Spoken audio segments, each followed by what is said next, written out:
There aren't many punters in NFL history who became household names. In fact, you could probably count them on one hand. And honestly, the list might only have one name: Pat McAfee.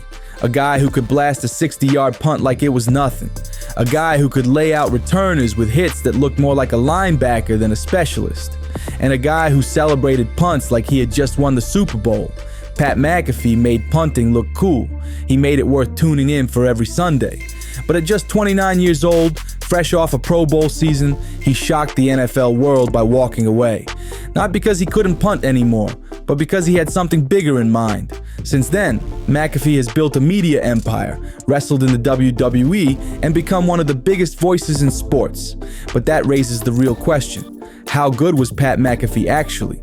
Even as a kid, Pat McAfee looked like a natural. He wasn't just locked into football, he played varsity soccer, volleyball, and football. If there was a ball involved, McAfee was there. And he wasn't just participating, he was excelling. By his sophomore year of high school, he had already won a national punt, pass, and kick championship. Think about that. Before he even had a driver's license, he was already making a name for himself as one of the most talented kickers in the country. But Pat was never someone who followed the safe or traditional route. During his senior year, he borrowed $100 from his friend, took it to an underground poker game, and walked out with $1,400. What did he do with that money? He bought a one-way ticket to a national kicking event in Florida. No parents, no plan, just a kid with a dream and a ridiculously strong leg. At that competition, McAfee started drilling field goals one after another, pushing the limits of what the coaches and scouts had seen. Finally, he lined up for a monster, a 70-yard attempt. The ball had the distance, but it sailed just wide. Still, it was enough to turn heads. Standing on the sideline was West Virginia recruiting coordinator Tony Gibson. He walked right up to Pat, looked him in the eye, and offered him a scholarship on the spot. Just like that, McAfee was heading to Morgantown. At West Virginia, McAfee brought more than just a big leg. He brought swagger. As a freshman, he handled 70 kickoffs, and 20 of them went for touchbacks. He showed right away that his power was a weapon. But the game that really put him on the map came against Louisville in a wild triple overtime battle. With the Mountaineers desperate for a spark, McAfee calmly lined up and delivered a perfect onside kick. West Virginia recovered, scored, and eventually won. That was McAfee's first taste of chaos, the kind of moment where he thrived. Of course, college wasn't all highs. His junior year was brutal. He missed an extra point that ended a streak of 106 in a row. He missed 2 short field goals in a crushing loss to Pittsburgh that killed the team's championship hopes. And in the Fiesta Bowl, he went just 2 for 4, including a block. Most players would have crumbled under that pressure, but not McAfee. He bounced back in his senior year with renewed focus, drilling a career-long 52-yard field goal and becoming West Virginia's all-time scoring leader by the time he left. More than just a kicker, he was a competitor, someone who brought energy, fearlessness, and showmanship every time he stepped onto the field. Punters don't often get drafted. Most claw their way onto rosters as undrafted free agents, bouncing from tryout to tryout. But McAfee was different. In the 7th round of the 2009 NFL Draft, the Indianapolis Colts called his name. This wasn't just any team, it was Peyton Manning's Colts, a franchise built to win now. They didn't draft specialists for fun. They drafted guys they thought could contribute immediately, and that's exactly what McAfee did.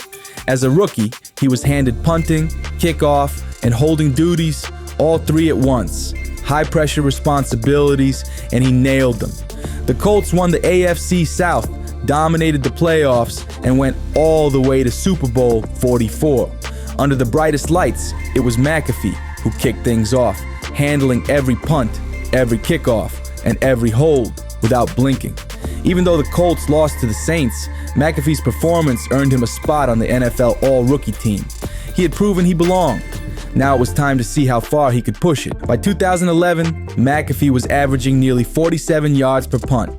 In 2012, he upped it to 48.2. He was climbing into the elite tier of NFL punters. But here's the thing about Pat. He never treated punting like a boring job. While most specialists quietly did their thing, Pat made it a spectacle.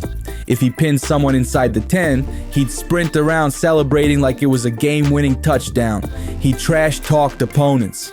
And if a returner thought they could embarrass him, Pat didn't hesitate to lay them out with a clean, hard tackle. In 2014, McAfee put together one of the greatest special teams seasons ever. He led the NFL in kickoff touchbacks, pinned opponents deep, and pulled off 3 onside kicks, even recovering one himself.